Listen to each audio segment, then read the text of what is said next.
Hello everyone, selamat datang di AG Invest, where everyone will learn to be a great investor. Oke, teman-teman tahu nggak bagaimana caranya untuk melakukan analisa saham yang benar? Oke, biasanya saya lihat para investor, mereka ini seringkali lihat di YouTube channel lain, di mana mereka melakukan analisa saham ya. Mereka mengupas sebuah saham itu cukup baik dan cukup detail, tetapi mereka tidak mengajarkan bagaimana melakukan analisa saham yang tepat.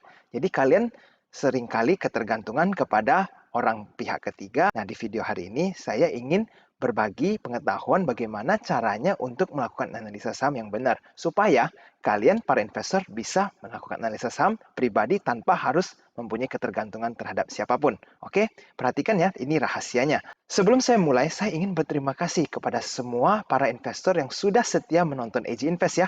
Ini channel saya baru dibuat di tanggal November 24, 2020 ya, seperti kalian lihat. Oke, sekarang di tanggal 25 Desember, saya telah mencapai 3.200 subscriber. Ini semua berkat support dari para investor ya yang telah menonton AG Invest. Ini membuat saya semakin semangat untuk membuat konten-konten supaya saya dapat bisa membagikan ilmu-ilmu saham ke teman-teman semua. Oke, terima kasih ya. Oke, para investor, saatnya kalian berlibur ya. Ini tanggal merah, kalian tidak perlu pusing-pusing tentang mencari saham murah atau saham mahal. Nah, kalian harus bisa menikmati waktu kalian. Karena tidak setiap hari kalian perlu melakukan pembelian saham atau mencari saham murah atau mahal. Kalian perlu balance ya. Khususnya hari-hari libur seperti ini, kalian tidak perlu terlalu pusingin saham. Kenapa? Karena kalian mau pusing seperti apapun, tidak akan terjadi apa-apa karena saham tetap tidak bergerak harganya. Mau dipikir kayak apapun, saham juga tidak akan bergerak. Nah, di video hari ini, saya ingin mengajak teman-teman untuk belajar bagaimana cara melakukan analisa saham. Supaya kalian mandiri bisa melakukan analisa saham, tidak harus ketergantungan terhadap orang lain. Oke, jadi di liburan seperti ini, bagusnya kita menambah ilmu. Bagaimana sih caranya untuk melakukan analisa saham? Apa yang membedakan investor biasa dan investor handal? Investor handal itu bisa melakukan analisa saham sendiri, tetapi investor pemula, mereka lebih banyak ketergantungan ke orang lain untuk melakukan analisa saham. Nah, saya ingin mengajak teman-teman yang baru datang atau baru bergabung, bahkan para investor yang sudah sering bergelut di dalam dunia saham untuk mempertajam bagaimana cara menganalisa saham yang tepat. Kenapa analisa saham itu penting? Karena informasi berita itu terbatas, waktu itu terbatas, tetapi harga pergerakan saham itu tidak akan menunggu Anda. Ya, bayangin, kalau kalian selalu menunggu seseorang untuk melakukan analisa saham, kalian akan selalu ketinggalan di belakang.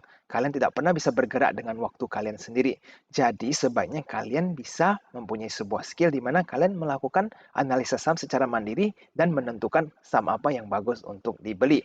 Ketergantungan terhadap orang lain ini membuat kalian menjadi malas. Jangan sampai beli saham karena orang lain, tetapi kalian harus melakukan pembelian saham ini karena diri sendiri percaya akan saham tersebut. Oke? Nah, teman-teman, sebenarnya melakukan analisa saham itu sederhana, tidak terlalu rumit. Saya sudah listkan 4 poin terpenting yang perlu kalian lakukan saat melakukan analisa saham. Pertama itu, cek fundamentalnya ya. Kalau kalian sudah melakukan pengecekan fundamental, istilahnya sebuah saham, kita sudah mengecek fundamental pokoknya atau dasar dari sebuah perusahaan tersebut. Jika dasar atau fundamentalnya kuat, maka saham itu lebih aman untuk diinvestasikan.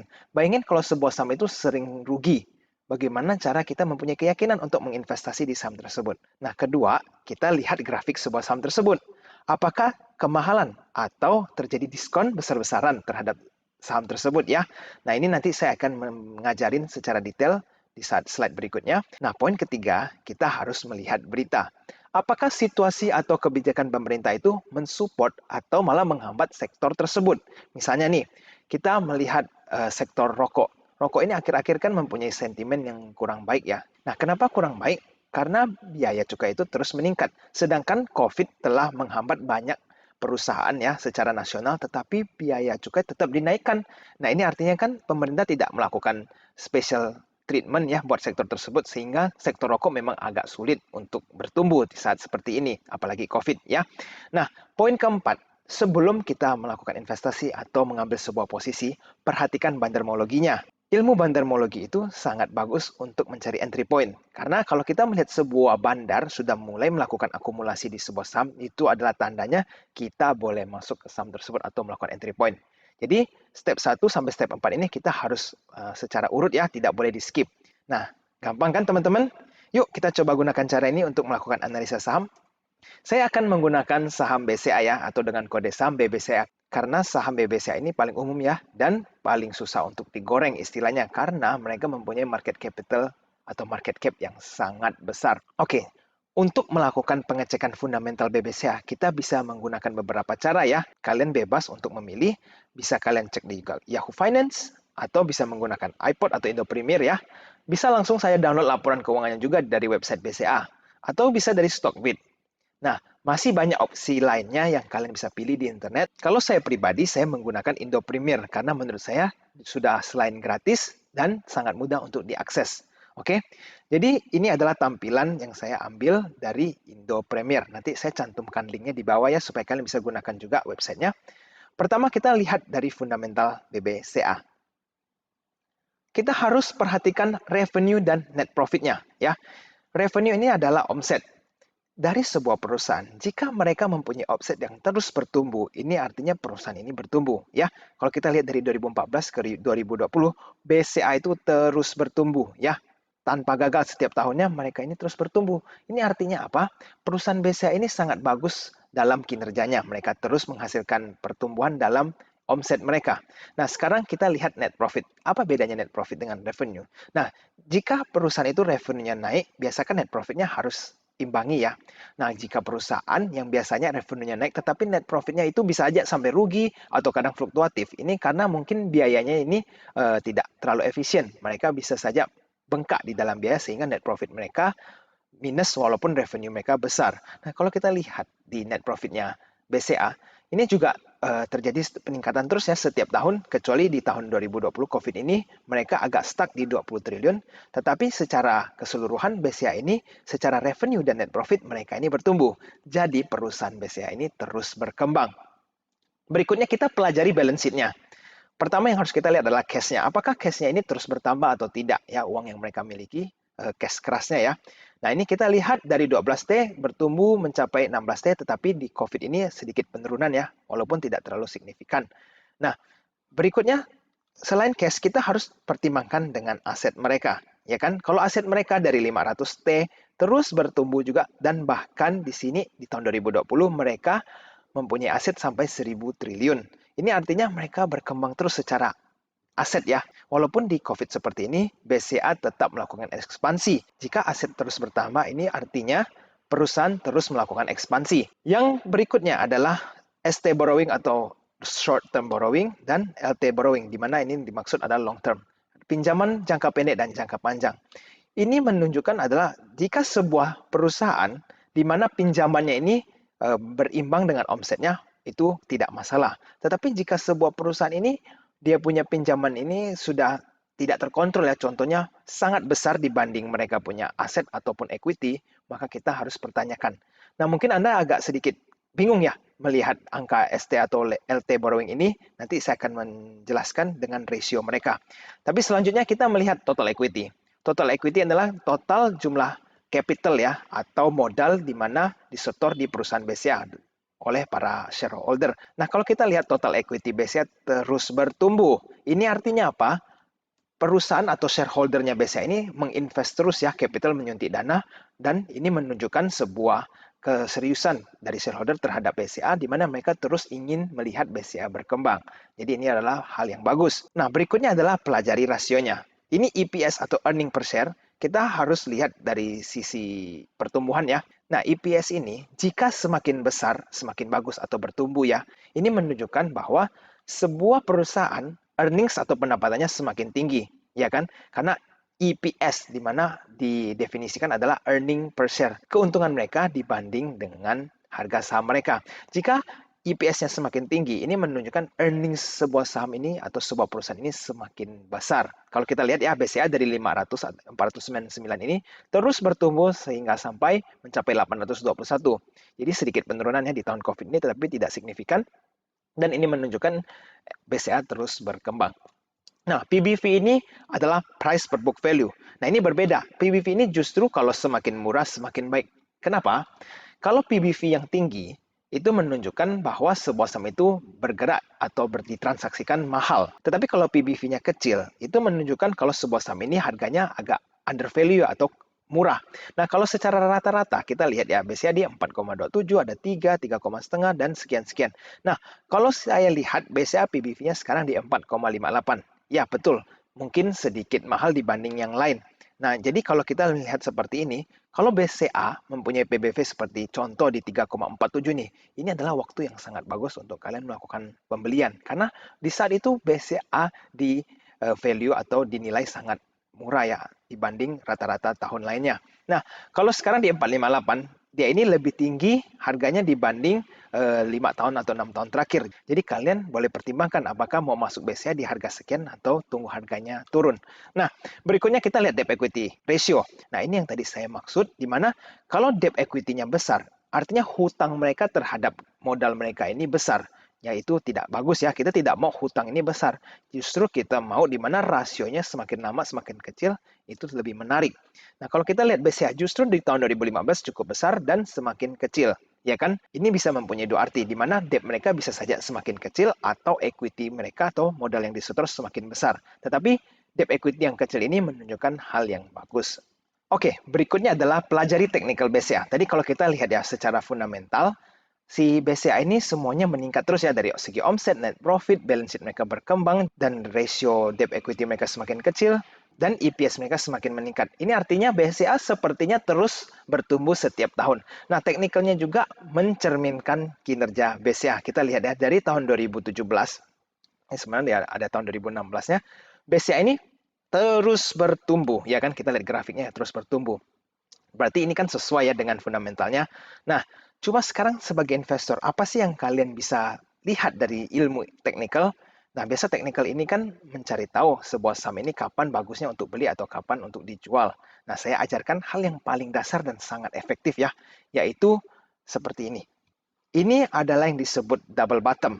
Ini adalah ilmu teknikal yang menurut saya sangat bagus dan sangat sederhana untuk dipelajari para investor dari kalangan expert maupun sampai kalangan beginner. Karena sangat mudah dipahami tetapi sangat ampuh.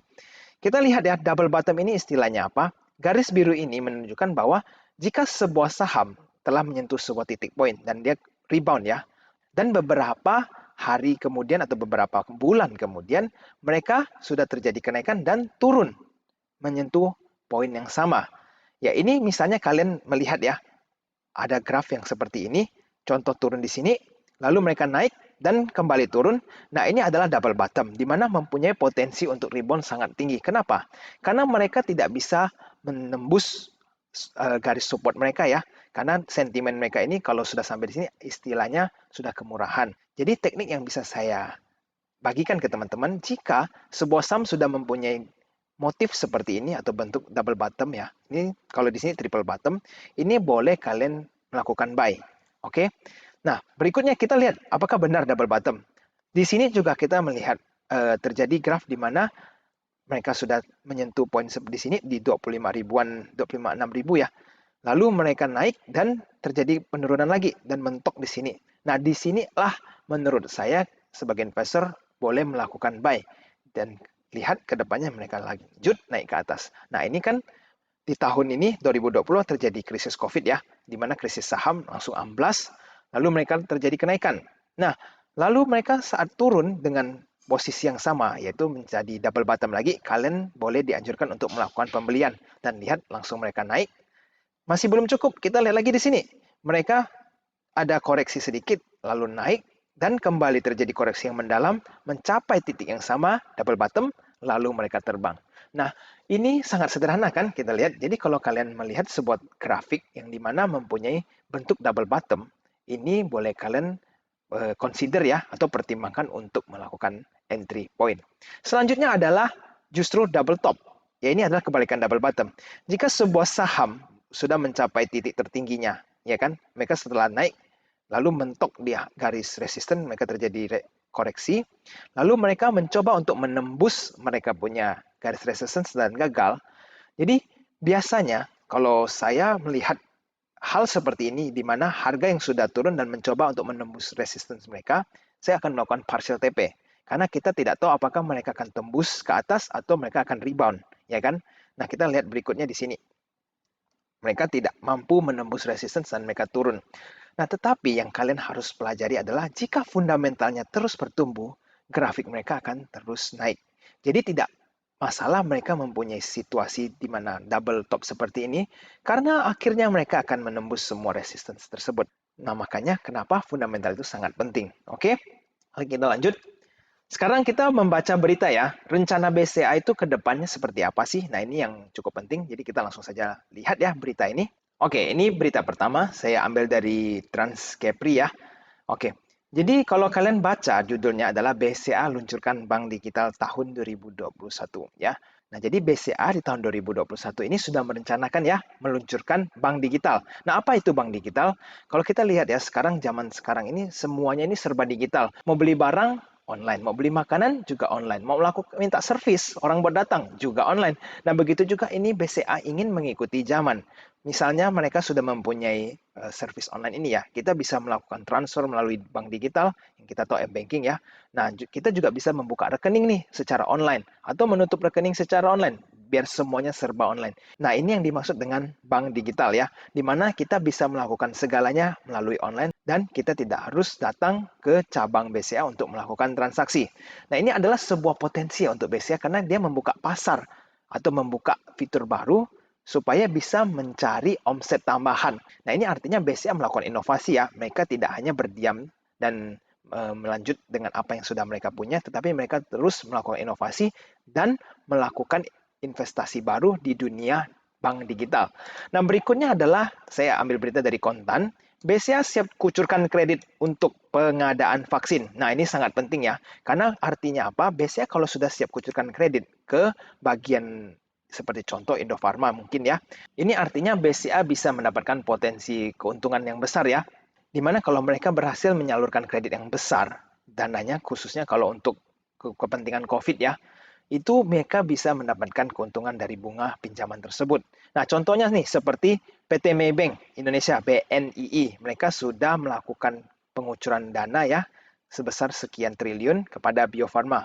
Nah, ini artinya mereka sudah bikin kontrak dan kontrak ini menguntungkan juga untuk perbankan karena mereka akan mengecas ya Indofarma bunga dan dana sebesar ini sudah langsung mereka bisa kucurkan tanpa harus melakukan kredit-kredit ke UMKM atau kredit-kredit lainnya ke perusahaan-perusahaan. Sedangkan kita tahu ya di COVID seperti ini agak sulit untuk memberikan kredit karena resiko semakin tinggi.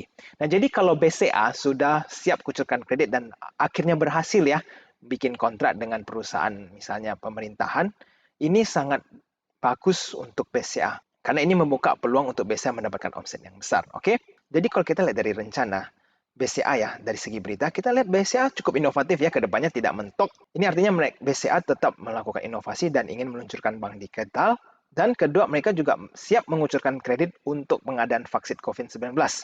Jadi ini win-win buat BCA ya. Kedepannya di 2021 sepertinya BCA masih bagus. Oke, berikutnya adalah bandarmologi BBCA. Ya, ini adalah bandarmologi yang tadi saya maksud. Kita harus lihat nih, apakah asing ini mulai meninggalkan BCA atau malah justru mereka melakukan pemborongan di BCA. Kalau kita lihat lebih dari seminggu terakhir, BCA ini terus diborong asing ya. Dan kalian tidak lupa kan pasti di tanggal 22 ini yang dimana terjadi koreksi begitu dahsyat, BCA ini malah terjadi net akumulasi dari foreign. Nah, ini artinya apa? Asing atau foreign ini percaya bahwa BCA ini akan terus bertumbuh dan mereka terus melakukan akumulasi, ya kan? Padahal foreign itu bisa mempunyai sebanyak sekali pilihan di dunia, saham apapun mereka bisa lakukan investasi ya. Tetapi kalau terjadi akumulasi buy terus dari foreign, kita lihat berarti asing ini sebenarnya mempunyai sebuah kepercayaan ya terhadap BCA. Nah, kalau kita lihat dari sisi bandarmologi BCA ya lokal, dari tanggal 21 sampai tanggal 24 ya data yang saya tarik, 3 hari terakhir ya sebenarnya, ini kita tahu bahwa terjadi koreksi saham besar-besaran kan? Nah, kalian tahu kan IHSG amplas cukup dahsyat. Tetapi apa yang terjadi? Kita lihat total net buy-nya BCA malah justru diakumulasi bandar, ya kan? Nah, ini artinya walaupun IHSG terjadi koreksi yang mendalam, BCA masih sangat mempunyai sentimen yang baik oleh bandar sehingga mereka melakukan akumulasi di harga sekian ya. Average-nya malah 33994, lebih besar daripada last price-nya mereka. Nah, ini menunjukkan bahwa kalau BCA ini mempunyai good entry point. Kenapa? Karena sahamnya ini sudah dibeli bandar dengan harga yang lebih tinggi daripada harga transaksinya BCA di saat saya melakukan video ini. Oke? Jadi sekarang sampai di summary. Nah, kalian perhatikan ya. Pertama kita mengecek fundamentalnya BCA. Tadi saya gunakan Indo Premier ya. Kita mengecek balance sheet-nya mereka apakah bagus. Kita mengecek omsetnya mereka apakah terus bertumbuh. Kalau semuanya baik, baru kita lanjut ke step kedua. Lihat grafiknya, apakah grafiknya ini sesuai dengan kinerja fundamentalnya. Seperti yang saya tadi ajarkan tips ya, di mana ilmu technical double bottom ini bisa kalian pertimbangkan untuk melakukan entry point karena setelah terjadi double bottom, biasanya akan menjadi kenaikan harga. Nah, tetapi ingat, tidak ada yang pasti di dunia saham. Nah, dan kalian harus tahu technical itu tidak cukup. Dan technical itu tidak 100% benar. Jadi, kalian harus lanjut ke step ketiga. Kita harus melihat berita mengenai saham BCA tersebut. Kedepannya rencana BCA itu apa sih? Apakah mereka hanya stuck ya, tidak ada melakukan inovasi, atau malah mereka sudah mempersiapkan nih inovasi A, B, C, sampai Z. Jadi kita harus pelajari terus apakah ya rencana-rencana BCA ini ke depannya. Dan apakah ada isu-isu negatif mengenai BCA. Jadi kalau tidak ada, berarti kan BCA tidak ada yang menghambat ya untuk bertumbuh. Dan berikutnya adalah step terakhir, yaitu bandarmologi. Saat kita mau buy nih, udah lihat semuanya baik, 1, 2, 3. Sekarang kita lihat, ditambah kalau ada bandar malah melakukan akumulasi, walaupun IHSG amblas. Nah, ini adalah sebuah pertanda yang baik, di mana BCA ini sebenarnya sangat kuat dan sangat positif. Jadi sebagai investor, kalau keempat poin seperti ini, menunjukkan bahwa ini adalah good sign ya untuk melakukan pembelian saham. Oke, nah ini semua adalah ilmu saham level dasar. Walaupun cukup detail ya kalian lihat ya, tetapi ini adalah ilmu yang mendasar. Untuk level berikutnya, cara analisa saham gitu kita harus melakukan cek kompetitor. BCA itu bukan cuma satu ya, BCA itu ada kompetitor seperti Bank Mandiri, Bank BNI, Bank BRI, dan bank lain-lainnya. Jadi kita harus perbandingin nih dengan bank-bank lainnya, apakah bank lain juga melakukan inovasi yang luar biasa atau cuma BCA. Dan kita harus lihat index price. Contoh nih, apa yang saya maksudkan index price? Nah, contohnya kita melakukan analisa saham di sektor batubara. Nah, batubara ini kan sebenarnya banyak faktor ya. Bukan cuma dari cek 1, 2, 3 seperti ini, kita sudah tahu. Yang membuat sebuah kinerja saham batubara naik atau turun juga indeks harga batubaranya sendiri, ya coal price-nya. Kita harus tahu apakah coal price ini akan naik atau kapan turun. Kapan musim winter atau musim summer, di mana kalau winter itu atau musim dingin, coal itu semakin dibutuhkan di seluruh dunia, atau di musim summer di mana kebutuhan coal itu cuma untuk industri. Nah, berikutnya adalah sektor yang berhubungan. Contoh, misalnya kita lagi melakukan analisa saham properti. Apa sih saham sektor yang berhubungan dengan properti? Misalnya semen, atau beton, atau saham-saham konstruksi, atau saham yang bergerak di bidang alat berat. Ini kan semua untuk mendukung properti. Jadi jika sebuah sektor saham properti mempunyai sentimen yang baik, pasti saham-saham yang berhubungan juga bisa terdapat hasil yang baik. Nah, ini adalah level berikutnya, di mana melakukan analisis saham yang lebih mendetail ya. Nah, jika video ini mencapai 15.000 view-nya, saya akan membuat level intermediate atau level kedua cara analisa saham ya. Jadi, bantu ya video ini di-sharekan ke teman-teman kalian yang mungkin membutuhkan informasi bagaimana sih cara analisa saham yang benar supaya mereka tidak harus selalu ketergantungan terhadap orang lain. Oke? Jadi video hari ini sampai di sini dulu ya. Kalian sudah tahu sekarang bagaimana caranya untuk melakukan analisa saham. Walaupun video ini agak panjang, saya yakin kalian akan menjadi investor yang lebih baik di saat kalian sudah bisa melakukan analisa saham secara pribadi. Bagi kalian yang masih nonton video ini sampai di sini, jangan lupa untuk tekan tombol like-nya dan subscribe channel ini supaya kalian tidak ketinggalan dengan informasi dan ilmu saham terbaru dan terkini. Oke?